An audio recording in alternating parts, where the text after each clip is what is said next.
Hello guys, welcome back to audio book 3 of class 11th biology chapter number 8 cell the unit of life। इस audio book 3 में अपन करने वाले हैं 8.5.4 mitochondria के बारे में। आज माइटोकॉन्ड्रिया से लेके मैक्सिमम टॉपिक्स को कवर करने की कोशिश करेंगे, ठीक है। चलो स्टार्ट करते हैं। Mitochondria unless specifically stained are not easily visible under microscope. Mitochondria को जब तक स्टेन ना किया जाए तब तक माइक्रोस्कोप के अंदर इजीली विजिबल नहीं होंगे। Number of mitochondria per cell is variable depending on physiological activity of cell. जो माइटोकॉन्ड्रिया की वैल्यू है वो हर सेल के फिजियोलॉजिकल एक्टिविटी के बेसिस पे अलग अलग होती है। ऐसा क्यों? In terms of shape and size also, considerable degree of variability is observed. Shape size में भी इसकी कई वेरिएबिलिटी देखने को मिलती है। Typically it is a sausage shaped और cylindrical having a diameter 0.2 to 1 micrometre. ये सॉसेज शेप का होता है, जैसे हॉट डॉग देखा है, हॉट डॉग के बीच में जो रेड कलर का लगा रहता है वो सॉसेज होता है। डायमीटर 0.2 से 1 माइक्रोमीटर होता है और लेंथ 1.0 से 4.1 micrometre. Each mitochondria is double membrane bound structure with outer membrane and inner membrane. हर mitochondria double membrane bound structure होता है, दो मेम्ब्रेन से बना हुआ है, इनर और outer. Dividing it's lumen distinctly into two aqueous compartment, जो इसके ल्यूमेन को दो कंपार्टमेंट में डिवाइड कर देता है। That outer compartment and inner compartment, outer और inner compartment. Inner compartment is filled with dense homogeneous substance called matrix. अंदर वाला कंपार्टमेंट होमोजेनियस सब्सटेंस यानी कि मैट्रिक्स से भरा हुआ होता है। Outer membrane form continuous limiting boundary of organelle, जबकि आउटर मेम्ब्रेन कंटिन्यूस लाइनिंग बनाती है बाउंड्री की ऑर्गेनेल के अंदर, ऑर्गेनेल के बाहर। Inner membrane form number of infolding called cristae, और जो अंदर की लेयर है वो बहुत सारी फोल्डिंग्स बनाती हैं, जैसे कि विलाई के शेप की, ठीक है, जिसे क्या कहते हैं? क्रिस्टे। इसको क्रिस्टे कहते हैं। टुवर्ड्स द मैट्रिक्स के अंदर the cristae increase the surface area, और जो क्रिस्टे होते हैं ये सरफेस एरिया को इंक्रीज कर देते हैं। The two membrane have their own specific enzyme associated with the mitochondrial function. इन दोनों मेम्ब्रेन के पास अपना खुद का एंजाइम होता है माइटोकॉन्ड्रिया के किसी भी फंक्शन से related. Mitochondria are the site of aerobic respiration. Mitochondria जो होता है वो एरोबिक रेस्पिरेशन का साइट होता है। They produce cellular energy in form of ATP, hence they are called power house of cell.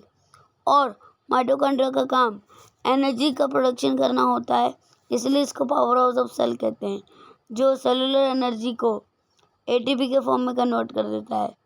Matrix also possesses single circular DNA, और इसका जो मैट्रिक्स होता है इसमें भी सिंगल सर्कुलर डीएनए मॉलिक्यूल पाया जाता है, और कुछ आरएनए मॉलिक्यूल और ribosome and components required for synthesis of protein. The mitochondria divide by fission, और जो माइटोकॉन्ड्रिया होता है ये फिजन के प्रोसेस से डिवाइड करता है। यानी कि इसके पहले अपन ने जो सेल ऑर्गेनेल्स पढ़े एंडोमेम्ब्रेन सिस्टम में, तो एंडोप्लाज्मिक रेटिकुलम प्रोटीन बनाता है और लिपिड बनाता है। गोल्जी बॉडी फैक्ट्री होती है जो अपने पार्टनर यानी कि कौन, अपना एंडोप्लाज्मिक रेटिकुलम, इसके साथ मिलके ट्रांसपोर्टेशन का काम करता है। यानी कि एंडोप्लाज्मिक रेटिकुलम फैक्ट्री है जो मटेरियल बनाती है। गोल्जी apparatus वो ट्रांसपोर्टिंग एजेंसी है जो इस फैक्ट्री से आने वाले सामान को पैक करती है और डिफरेंट बॉडी पार्ट्स में भेज देती है। लाइसोसोम जो होता है वो बॉडी के अंदर एक किलर होता है। किलर बोले तो ये सेल का डाइजेस्टिव सिस्टम होता है, जो उसके अंदर लिपेज, प्रोटीज, कार्बोहाइड्रेट्स को डाइजेस्ट करने का काम करता है। वैक्यूल जो होता है ये एक्सक्रीटरी सिस्टम होता है बॉडी का, मतलब सेल की बॉडी का, बॉडी मतलब सेल की बॉडी, ठीक है। जबकि माइटोकॉन्ड्रिया क्या होता है? सेल की बॉडी को एनर्जी प्रोवाइड करने वाला, यानी कि सेल जो है इन सब चीज़ों के मिल से ही बनता है। अब बात करते हैं प्लास्टिड की। Plastid are found in all plants and in euglenoids. सभी प्लांट सेल और यूग्लिनोइड्स में प्लास्टिड पाया जाता है। यूग्लिनोइड्स कौन होते हैं, क्या होते हैं, कहाँ पढ़ा है, ये सब इंस्टाग्राम की मेरी जो आईडी है विक्रमादित्य-AHERRAO एहर राव, इस नाम की आईडी पे जाना। किसी भी एक शॉर्ट में मुझे नीचे कमेंट कर बताना इस ऑडियो बुक के इस पार्ट के इस क्वेश्चन का ये आंसर है। ठीक है, फिलहाल क्वेश्चन ये है कि यूग्लिनोइड्स कहाँ पढ़ा है, क्या होते हैं, कैसे दिखते हैं। These are easily observed under the microscope as they are large. ये जो प्लास्टिड होते हैं ये माइक्रोस्कोप के अंदर इजीली देखे जा सकते हैं क्योंकि इनका साइज लार्ज होता है। They bear some specific pigment, thus imparting specific color to the plant. इनके पास कुछ स्पेसिफिक पिगमेंट होते हैं जो प्लांट को उनके कुछ स्पेसिफिक कलर प्रोवाइड करते हैं। Based on type of pigment, plastid can be classified into chloroplast, chromoplast and leucoplast. कि कौन सा पिगमेंट प्रेजेंट है उसके प्रेजेंस के बेसिस पे हम इसको 3 टाइप में बांटते हैं, chloroplast, chromoplast and leucoplast. Chloroplasts contain chlorophyll and carotenoid pigment which are responsible for trapping energy essential for photosynthesis. Chloroplast जो होता है वो क्लोरोफिल कंटेन करता है जिसमें कार्टिनोइड पिगमेंट्स भी आते हैं और ये लाइट एनर्जी को ट्रैप करने के लिए रिस्पॉन्सिबल होता है during photosynthesis. In chromoplast fat soluble carotenoid pigment like carotene, xanthophyll and other. This give part of plant yellow, orange, red colour. ये जो क्रोमोप्लास्ट होता है इसका काम होता है कि ये कार्टिनोइड और ज़ैंथोफिल जैसे पिगमेंट्स को सिक्रीट करे और प्लांट को उसका रेड, ऑरेंज, ब्लू जो भी कलर है वो प्रोवाइड करे। The leucoplast are the colourless plastid of varied shape and size with stored nutrient. Leucoplast जो होते हैं ये कलरलेस प्लास्टिड होते हैं जो कि शेप और साइज में बहुत वेरी करते हैं और न्यूट्रिएंट्स के स्टोरेज में काम आते हैं। एमाइलोप्लास्ट जो है वो कार्बोहाइड्रेट स्टोर करता है जैसे कि पोटैटो। अब इसको याद करने की ट्रिक क्या है, एमाइलोप्लास्ट कार्बोहाइड्रेट स्टोर करता है स्टार्च के फॉर्म में पोटैटो एग्जाम्पल है। तो देखो एमाइलोप्लास्ट का ए ले लो, ए पोटैटो स्टार्च खाएगा यानी कि ए से एमाइलोप्लास्ट, पोटैटो स्टार्च खाएगा से कार्बोहाइड्रेट्स। ठीक है, ये ट्रिक अच्छी लगी है ना तो यूज़ कर लेना। अगर तुम्हें लगता है तुम्हारे हिसाब से नहीं है, तुमको याद नहीं रहेगी तो कोई बात नहीं। ठीक है, आगे बढ़ते हैं। Elaioplast store oil and fat whereas जो एलियोप्लास्ट होता है ऑयल और फैट को स्टोर करता है जबकि एल्यूरोप्लास्ट प्रोटीन को स्टोर करता है। अब एलियोप्लास्ट को याद करने की ट्रिक, ऑयल और फैट खा के एलियोब्लास्ट हो गया यानी कि एलियो ELAIO एलियो नाम का बंदा था जो ऑयल और फैट खा के प्लास्ट की जगह ब्लास्ट हो गया। ऑयल और फैट खा के द एल्यूरोप्लास्ट स्टोर प्रोटीन। जो एल्यूरोप्लास्ट है इसका तो फिर याद ही रहेगा प्रोटीन। ठीक है, majority of chloroplast of green plant are found in mesophyll cell of leaf. और ज़्यादातर जो क्लोरोप्लास्ट होते हैं ये सेल्स ये लीफ की मेसोफिल सेल्स में पाए जाते हैं। These are lens shaped, oval, spherical, discoid. ये लेंस शेप के, ओवल शेप के, स्पेरिकल शेप के, डिस्कॉइड शेप के होते हैं या रिबन शेप के भी हो सकते हैं। इनका साइज 5 से 10 माइक्रोमीटर होता है, लेंथ मतलब, और विड्थ की बात करें तो 2 से 4 माइक्रोमीटर और 5 से 10 सेंटीमीटर नहीं माइक्रोमीटर है। Their number vary from 1 per cell of Chlamydomonas a green algae to 20 to 40% cell in mesophyll. अब क्लेमाइडोमोनास क्या है, किस चैप्टर में पढ़ा है, इसका क्या काम होता है, ये कैसा दिखता है, इसके बारे में जो पता है इंस्टाग्राम की जो मेरी आईडी है विक्रमादित्य_एहर राव उसमें जाके कमेंट करके ज़रूर बताना क्योंकि यूट्यूब के कमेंट्स ऑन नहीं हो रहे हैं। Like mitochondria, chloroplast are also double membrane bound. Of the two, the inner chloroplast membrane is relatively less permeable. Mitochondria की तरह क्लोरोप्लास्ट जो होते हैं वो डबल मेम्ब्रेन बाउंड जो होते हैं ऑर्गेनेल्स होते हैं, जो कि दो इनर क्लोरोप्लास्ट की मेम्ब्रेन से परमिएबल होते हैं, यानी कि लेस परमिएबल होते हैं. Space limited by inner membrane of chloroplast is called stroma. और जो लिमिटेड स्पेस होती है उसके अंदर उसको स्ट्रोमा कहते हैं. Number of organised flattened membranous sac thylakoids are present in stroma. और बहुत सारे फ्लैट मेम्ब्रेनस सैक होते हैं जिनको थैलाकॉइड कहते हैं, वो इसमें पाए जाते हैं. Thylakoids are arranged in stack like piles of coin called lumen. Lumen के फॉर्म में जो थैलाकॉइड्स होते हैं ये सिक्के के ऊपर सिक्के का जमाव उस तरीके के अरेंजमेंट में पाए जाते हैं. ठीक है. उसके बाद the stroma of chloroplast contain enzyme required for synthesis of carbohydrate and protein. It also contains small double-stranded circular DNA molecule and ribosome. Chlorophyll pigments are present in thylakoids. Ribosome of chloroplast is smaller than cytoplasmic ribosome. ठीक है. Just a while. अब आगे बढ़ते हैं. Ribosome क्या होते हैं? Ribosome are granular structure first observed under electron microscope in dense particle by George Palade. George Palade ने राइबोसोम को पहली बार माइक्रोस्कोप, वो भी इलेक्ट्रॉन माइक्रोस्कोप के अंदर देखा था डेंस पार्टिकल की तरह 1953 में. They are composed of ribonucleic acid and protein and are not surrounded by any membrane. इनके पास कोई मेम्ब्रेन नहीं होती और ये आरएनए और प्रोटीन से मिलके बने हुए होते हैं. Eukaryotic ribosome are 80s while prokaryotic ribosome are 70s. Ribosome दो टाइप के होते हैं. यूकैरियोट्स में यानी कि हम सब में 80s और प्रोकैरियोट्स में यानी कि प्लांट्स और दूसरे ऑर्गेनिजम्स में 70s. ईच राइबोसोम हैज़ 2 सब unit large and small. Her ribosome के पास 2 छोटी यूनिट होती है, मतलब 2 यूनिट होती है, लार्ज और स्मॉल सब यूनिट.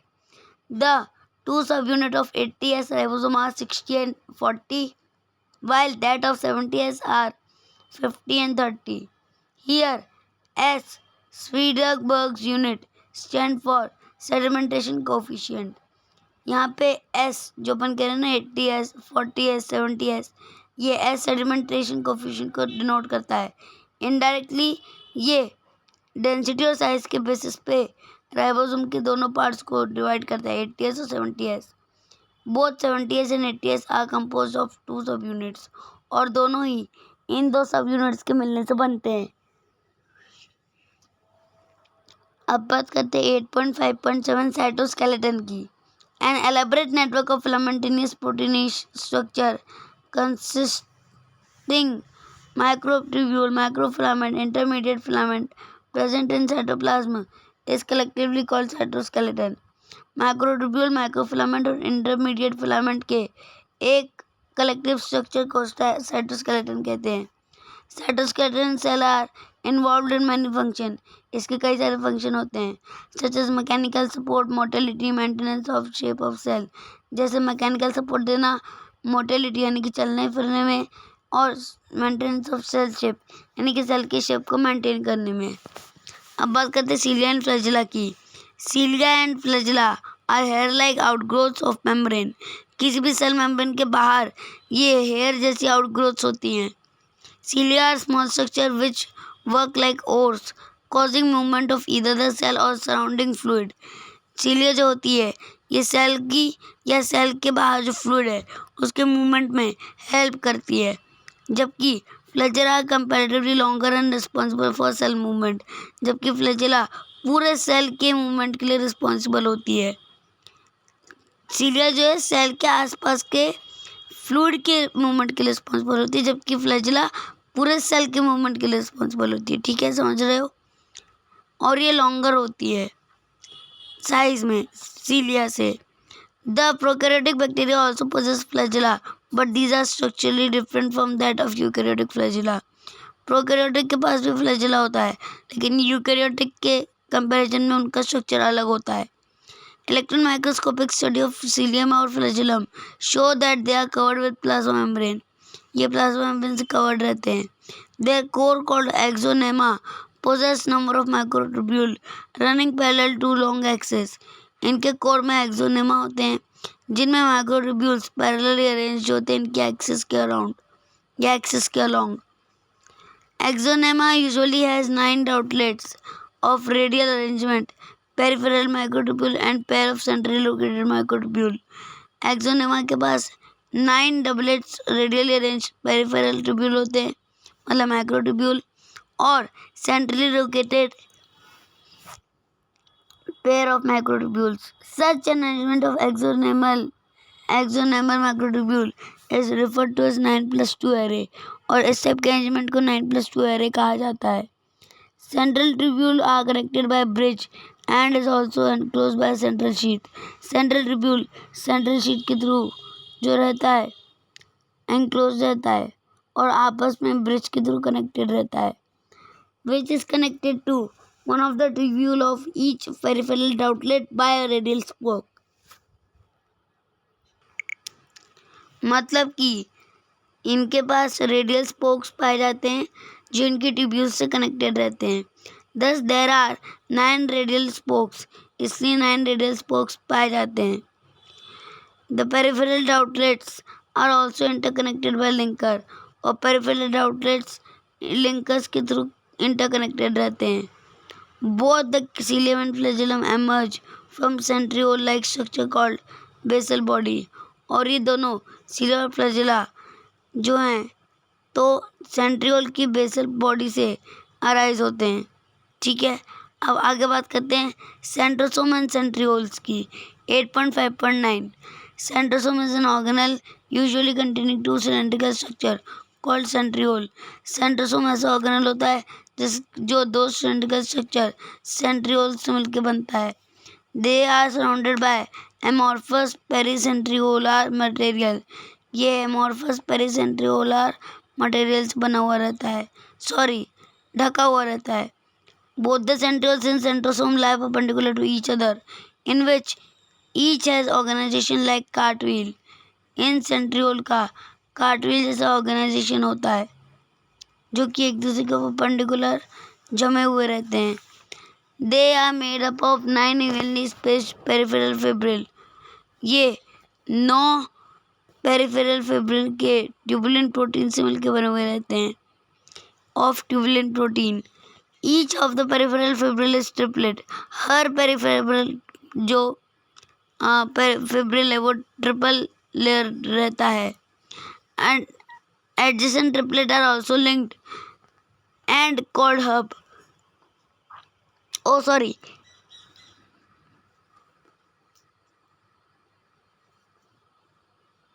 एडजेसेंट ट्रिपलेट्स जो होते हैं वो आपस में लिंक्ड रहते हैं, ना कि हब कहलाते हैं. जबकि जो सेंट्रल पार्ट होता है प्रॉक्सिमल रीजन का सेंट्रियोल में वो प्रोटीनियस होता है और उसको हब कहते हैं, जो कि ट्यूब्यूल से कनेक्टेड रहता है पेरिफेरल ट्रिपलेट्स के रेडियल स्पोक्स में जो प्रोटीन से बने हुए हैं. Centrioles form basal body of cilia and flagella and spindle fiber that give rise to spindle apparatus during cell division in animal cell. ठीक है, अब बात करते हैं न्यूक्लियस की. 8.5.10 Nucleus as a cell organelle was first discovered by Robert Brown as early as 1831. 1831 में Robert brown ने nucleus को खोजा था. Later material of the nucleus stained by basic dyes was given the name chromatin by Fleming. बाद में basic dies का use करके chromatin के बारे में फ्लेमिंग ने बताया जो न्यूक्लियस के अंदर पाया जाता है. The interface nucleus of a cell when it is not dividing has highly extended and elaborate nucleoprotein fiber called chromatin. जो न्यूक्लियस होता है उसके इंटरफेस के दौरान उसके पास एक एक्सटेंडेड और एलेबोरेट न्यूक्लियर प्रोटीन होता है, मतलब फाइबर होता है, जिसको क्रोमेटिन कहते हैं. न्यूक्लियर मैट्रिक्स एंड वन और मोर स्फेरिकल बॉडी कॉल्ड न्यूक्लियोलाई. और एक से ज़्यादा स्फेरिकल बॉडीज को न्यूक्लियोलाई कहा जाता है। Electron microscopy has revealed that nuclear envelope which consists of two parallel membrane with space between called the perinuclear space form barrier between material present inside the nucleus and the cytoplasm। ये बहुत ही important है। Electron microscopy ने ये बताया कि nuclear envelope जो होता है ये पैरेलली अरेंज्ड होता है मेम्ब्रेन के, और उनके बीच में जो स्पेस होती है उनके बीच का गैप 10 से 15 नैनोमीटर होता है, और इसे पेरीन्यूक्लियर स्पेस कहते हैं, जो बैरियर के जैसे काम करती है ताकि साइटोप्लाज्म का कोई भी ऑर्गेनल या उसका कोई एंजाइम वगैरह न्यूक्लियस, ये जो न्यूक्लियस है इसके साइटोप्लाज्म को क्रॉस करके जो है तो जेनेटिक मटेरियल के अंदर ना चला जाए। The outer membrane usually remain continuous with endoplasmic reticulum and also bear ribosome on it। और ज़्यादातर जो होता है ये पूरी की पूरी एंडोप्लाज्मिक रेटिकुलम से ढकी हुई रहती है, जिसके कई पार्ट्स पे राइबोसोम पाया जाता है। ठीक है, नेक्स्ट आगे बता रहे हैं कि at a number of place nuclear envelope is interrupted by minute pore which are formed by fusion of its two membrane। कुछ जगह पे ये जो न्यूक्लियर एनवेलप होता है ये इंटरप्टेड रहता है कुछ छोटे छोटे पोर्स से जो दो मेम्ब्रेन के फ्यूजन से मिलकर बनती हैं। These nuclear pore are the passage through which movement of RNA and protein molecule take place in both direction between nucleus and cytoplasm। ये न्यूक्लियर पोर जो होते हैं आरएनए से प्रोटीन मॉलिक्यूल की तरफ जाते हैं और दोनों डायरेक्शन में न्यूक्लियस और साइटोप्लाज्म में दोनों की तरफ के डायरेक्शन में ट्रैवल करते हैं। Normally there is only one nucleus per cell. ज़्यादातर तो एक सेल का एक ही न्यूक्लियस होता है। Variation in number of nuclei are also frequently observed. लेकिन इसके वेरिएशन के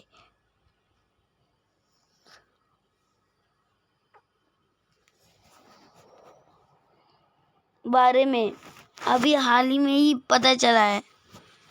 can you recollect name of organism that have more than one nucleus per cell? Some mature cell even lack nucleus.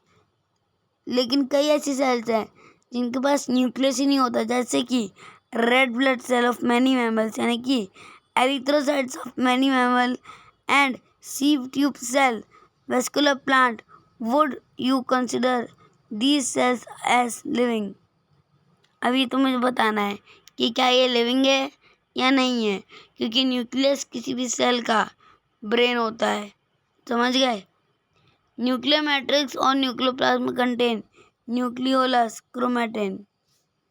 Nucleolus and chromatin. इसके पास किसके पास? Nuclear matrix या nucleoplasm के पास न्यूक्लियोलस और क्रोमैटिन पाया जाता है। The nucleoli are spherical structure present in the nucleoplasm. Nucleoli spherical structure होते हैं जो न्यूक्लियोप्लाज्म में पाए जाते हैं। Content of nucleolus is continuous with the rest of nucleoplasm as it is not membrane bound structure। क्योंकि न्यूक्लियोलस मेम्ब्रेन बाउंड स्ट्रक्चर नहीं है और ये कंटिन्यूस होता है तो बाकी का न्यूक्लियोप्लाज्म के साथ it is a site for active ribosomal RNA synthesis. इसलिए ये एक्टिव आरएनए राइबोसोमल प्रोटीन के सिंथेसिस का साइट होता है। Large and more numerous nuclei are present in cell actively carrying out protein synthesis। अब आगे बात करते हैं। You may recall that the interface nucleus has a loose and indistinct network of nucleoprotein। जो हम रिकॉल कर सकते हैं कि जो इंटरफेस न्यूक्लियस होता है उसके पास लूज और इनडिस्टिंक्ट नेटवर्क होता है न्यूक्लियोप्रोटीन फाइबर का, जिसको क्रोमैटिन कहते हैं। But during different stage of cell division cells show structured chromosome. लेकिन डिफरेंट सेल डिवीजन की स्टेज में जो क्रोमोसोम है वो सेल के अलग अलग स्ट्रक्चर को शो करता है न्यूक्लियस की जगह। Chromatin content DNA and some basic protein called histone. Chromatin के पास डीएनए होता है और कुछ बेसिक प्रोटीन्स होते हैं हिस्टोन। ये हिस्टोन क्या है, डीएनए क्या है, नॉन हिस्टोन प्रोटीन्स क्या है, आरएनए क्या है, ये सब क्लास 12 के चैप्टर 6 की ऑडियो बुक में जाके सुन लो, मोलिकुलर बेसिस ऑफ इनहेरिटेंस, ठीक है। उसमें मैंने ये ऑलरेडी समझा रखा है, अगर कोई इंटरेस्टेड है तो सुन सकता है। एक्स्ट्रा नॉलेज लो लेकिन कम नॉलेज मत लो, समझ गए। आगे बढ़ते हैं। Chromatin contain DNA and some basic protein called histone, some non histone protein and also RNA. A single human cell has approximately 2 meter long thread of DNA distributed among its 46th chromosome, जो कि इसके 46th chromosome में जो है divided रहता है या बटा हुआ रहता है एक तरीके से, यानी 23rd पेयर में, पेयर के अकॉर्डिंग 23 और सिंगल में 46। You will study the detail of DNA packaging in the form of chromosome in class 12th. Every chromosome, visible only in dividing cells, essentially has primary construction on the centromere. जो हर chromosome के ऊपर, यानी हर chromosome जो होता है उसके पास एक primary constriction या सेंट्रोमियर होता है, उसके एक डिस्क शेप स्ट्रक्चर के साइड में, जिसे काइनेटोफोर्स कहते हैं। Centromere hold 2 chromatids of chromosome. इसके पास 2 क्रोमैटिड होते हैं क्रोमोसोम के, सेंट्रोमियर के पास। Based on the position of centromere the chromosome can be classified into 4 type. जो सेंट्रोमियर की पोजीशन है उसके बेसिस पे क्रोमोसोम की जो क्लासिफिकेशन है वो 4 टाइप की होती है, मेटासेंट्रिक, सब मेटासेंट्रिक, एक्रोसेंट्रिक और टेलोसेंट्रिक, ठीक है, जैसे कि तुम डायग्राम में देख सकते हो। The metacentric chromosome has middle centromere forming 2 equal arm of chromosome। जब क्रोमोसोम के 2 इक्वल आर्म बने और सेंट्रोमियर सेंटर में हो तब कहेंगे कि ये मेटासेंट्रिक है। सब metacentric chromosome has slightly away from middle of the chromosome resulting into 1 short arm and 1 long arm. जब सेंट्रोमियर किसी एक आर्म के थोड़ा ज़्यादा पास चला जाए, जैसे कि तुम फिगर 8.13 के सेकंड डायग्राम में देख सकते हो, उसको सब मेटासेंट्रिक क्रोमोसोम कहेंगे। In case of acrocentric chromosome, as the centromere is situated close to its end forming 1 extreme short and 1 very long arm, whereas the telocentric chromosome has terminal centromere। जो acrocentric chromosome होता है उसमें एक arm छोटा और एक arm बड़ा होता है, जबकि जो टेलोसेंट्रिक क्रोमोसोम होता है उसमें एक टर्मिनल सेंट्रोमियर देखा जा सकता है, जिसके ऊपर नेग्लिजिबल फॉर्म ऑफ आर्म्स को देखा जा सकता है। नेग्लिजिबल नहीं लेकिन शॉर्टर से भी छोटा। लास्ट डायग्राम देख रहे हो वही है। Sometimes few chromosomes have non-staining secondary construction at a constant location। कई बार क्रोमोसोम के ऊपर नॉन स्टेनिंग सेकेंडरी कॉन्स्ट्रक्शंस रहते हैं जो कि कॉन्स्टेंटली उसकी कुछ लोकेशंस पे पाए जाते हैं। This give appearance of small fragment called satellite. और ये उनके ऊपर एक छोटे से अपीयरेंस सैटेलाइट को जो है फॉर्मेशन देते हैं। जैसा कि तुम देख सकते हो जो 8.13 का फिगर है उसमें जो फर्स्ट फिगर दिखा रहा है उसमें सबसे ऊपर देखो लेफ्ट साइड में सैटेलाइट है, राइट साइड में सेकेंडरी कंस्ट्रक्शन है, ठीक है। अब बात करते हैं 8.5.11 माइक्रोबॉडीज की, जो कि लास्ट टॉपिक है। Many membrane bound minute vesicle called microbody that contain various enzyme are present in both animal and plant. यानी कि ऐसे मेम्ब्रेन बाउंड मिनट वेसिकल जिन्हें माइक्रोबॉडीज कहते हैं, इनके पास कई एंजाइम्स होते हैं जो कि प्लांट एनिमल दोनों सेल्स में पाया जाता है। तो इसी के साथ हमारा chapter cell the unit of life खत्म होता है। मिलते हैं नेक्स्ट ऑडियो बुक में विद द न्यू चैप्टर। तब तक के लिए ये ऑडियो बुक अच्छी लगी हो तो लाइक कर दो, शेयर करो, सब्सक्राइब कर दो।